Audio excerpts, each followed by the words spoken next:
Mungkin di antara kalian semua ada juga yang mempunyai perasaan yang sama.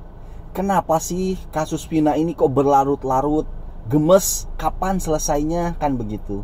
Kenapa para pejabat-pejabat ini tidak mau langsung instruksi, langsung turun tangan, langsung memerintahkan saja selesaikan kasus ini? Kan begitu. Karena kalau kita lihat juga dari mulai sebelumnya Presiden Jokowi hanya memberikan arahan, ya kan, hanya memberikan ya arahan lah begitu. Kemudian Presiden Prabowo juga bahkan belum berstatement begitu loh. Kenapa tidak ada yang langsung to the point instruksikan gitu, langsung instruksikan, selesaikan, bebaskan? Gak ada kan begitu. Meskipun fakta-fakta di lapangan yang telah kita lihat bersama udah jelas kan, ini fakta-faktanya itu udah bener-bener jelas kan begitu, terlihat lah begitu. Tapi kenapa para pejabat-pejabat ini tidak mau langsung instruksi? Ternyata memang tidak semudah yang kita bayangkan. Ini semua memiliki konsekuensi yang jauh lebih besar di luar bayangan kita sebagai rakyat biasa. Akan kita bahas. Karena pada kesempatan kali ini kita akan membahas 3 hal. Yang pertama, kode keras Pak Presiden Prabowo untuk dalam kasus Vina ini. Kemudian yang kedua, ya kan, kenapa tidak ada instruksi langsung bebaskan, hanya berupa kode keras. Dan yang ketiga, buah dari hasil kerja netizen Indonesia itu apa? Oke, kita awali dari yang pertama, kode keras Presiden Prabowo dalam kasus Vina ini. Kalau kita perhatikan dari tindakan-tindakan dari mulai dia awal dilantik nih Prabowo sampai sekarang, itu banyak sekali kode keras ini yang menurut saya ini adalah bentuk perintah secara tidak langsung begitu loh. Dari pertama kita mulai saja lah ya. Kang Deddy Mulyadi itu diajak naik mobil Maung, Garuda Maung ya kan, dari pinggir jalan ditarik suruh naik Garuda Maung gitu. Ini 2 duda luar biasa ya, yang satu jadi presiden, yang satu calon gubernur, sama-sama duda tapi mantap ya kan begitu loh. Sama-sama Maung dari Sunda. Maung itu harimau ya, harimau dari Sunda Jawa Barat diajak naik ke atas atap Maung, itu kan nama mobilnya juga Maung. Nah ini keren. Itu yang pertama. Yang kedua, diangkatnya Pak Oto Hasibuan, ya kan, diangkatnya Pak Oto Hasibuan menjadi Wamenkumham.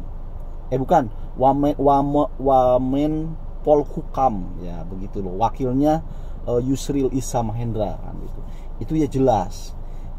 Apakah Pak Prabowo tidak tahu sepak terjangnya Oto Hasibuan, Deddy Mulyadi dalam kasus Vina? Ya pasti jelas tahu, karena ini udah menjadi berita nasional begitu loh. Nah kemudian yang ketiga, dari pidatonya, coba perhatikan pidatonya Prabowo, selalu rakyat. Dan Prabowo di bukunya di waktu umur 17 tahun dia akan menulis sebuah buku yang mana dia itu sangat mengagumi generasi tahun 45. Maksudnya apa?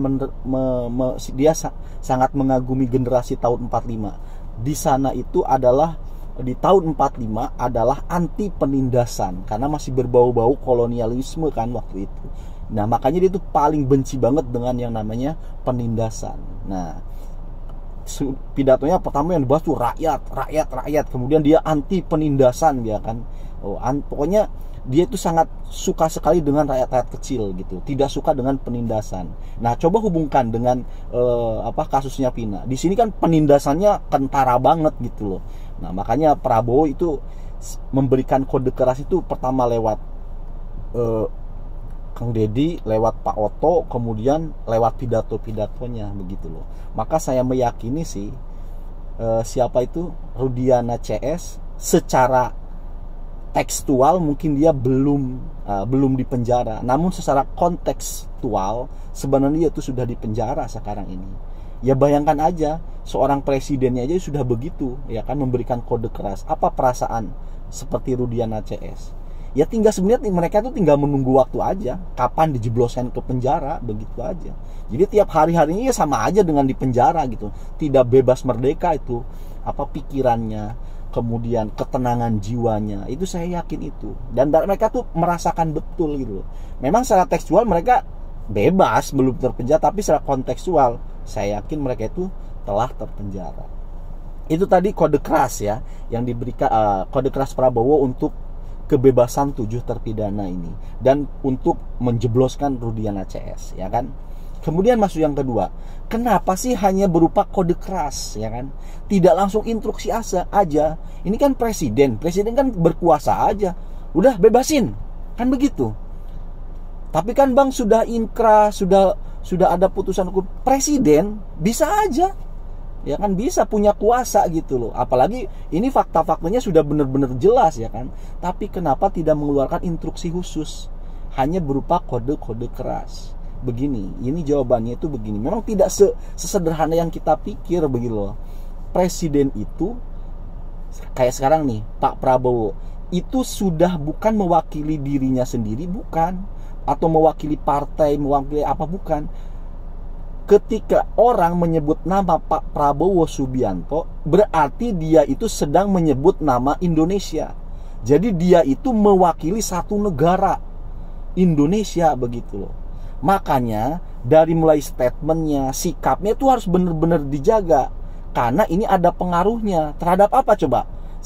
Ada dua, satu terhadap ekonomi Indonesia secara keseluruhan, dan kedua terhadap keamanan sebuah negara. Kalau terhadap ekonomi, saya ambil contohnya begini nih. Misalkan Pak Prabowo langsung instruksikan, udah tangkap itu si Rudiana, bebasin 7 terpidana. Padahal PK masih berjalan. Dia mengeluarkan statement seperti itu. Otomatis saingan-saingan ekonomi dari negara lain, ya kan? Indonesia punya musuh nggak dalam ekonomi? Oh jelas punya, jangan salah. Indonesia itu punya banyak musuh untuk ekonomi ini. Nah ini musuh-musuh ini, negara lain, dengan statement Prabowo tadi, kira-kira bagaimana? Ya akan langsung di-framing, ya kan, di-framing, wah ini otoriter. Kemudian dipengaruhilah kepada investor-investor, jangan mau investasi di Indonesia. Lihat presidennya aja otoriter. Ini kan masih berjalan hukumnya PK. Dia seenak jidatnya aja, tangkap, kemudian bebaskan. Coba kalau sudah begitu, ini yang namanya musuh dari saingan ekonominya negara lain begitu. Kacau Indonesia, investor menjadi tidak masuk ke Indonesia. Nah, itu salah satunya. Ataupun nih faktor keamanan dunia, faktor keamanan sebuah negara. Prabowo misalkan melakukan hal yang seperti itu tadi, PK masih berjalan tapi asal aja begini kan begitu. Bebasin misalkan begitulah ya. Apa coba?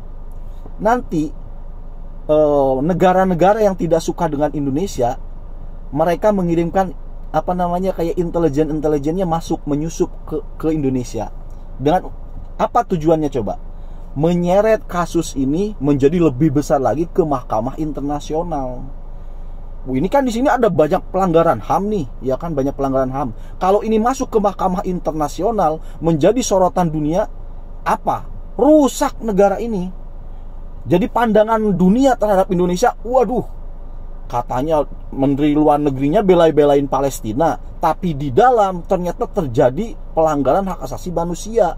Coba, dia kan Indonesia ini sangat-sangat belain Palestina kan, karena di sana ada terjadi pelanggaran, ya kan, terhadap hak asasi manusia. Lah di dalam sendiri ternyata malah aparatnya melanggar hak asasi manusia terhadap rakyatnya, dibawa ke mahkamah internasional. Apa yang terjadi?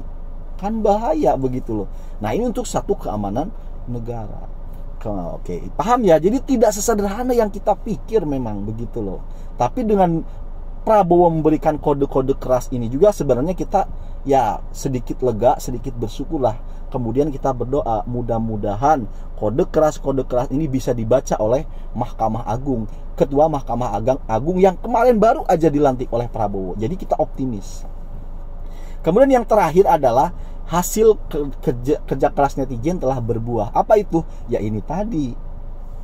kita mengawal kasus Vina ini ya kan, dari awal membentuk satu opini sampai sejauh ini. Buahnya apa? Ya meskipun buahnya belum terlalu matang, tapi kita udah lihat lah sudah berbuah apa? Diangkatnya Pak Oto Hasibuan, kemudian kode keras untuk Kang Deddy Mulyadi, Ketua Mahkamah Agungnya, terus pidato-pidato Prabowo-nya ya kan. Itu sebenarnya buah dari hasil kerja keras kita, begitu loh.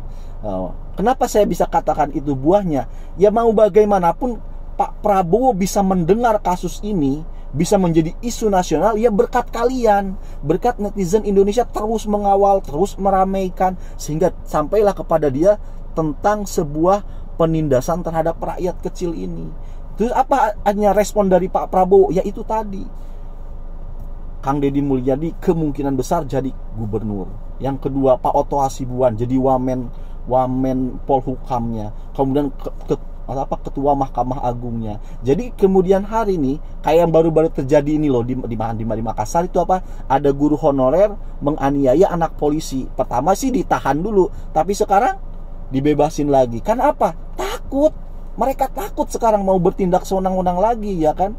Lihat aja presidennya, lihat aja gubernurnya, lihat aja wamen Polhukamnya, lihat aja Ketua Mahkamah Agungnya, satu circle bos. Kan begitu. Berkat siapa? Ya netizen Indonesia, kalau menurut saya ada perannya lah di sana. Jadi itulah buah dari kerja keras kalian. Terima kasih karena sudah menyimak, mudah-mudahan bermanfaat.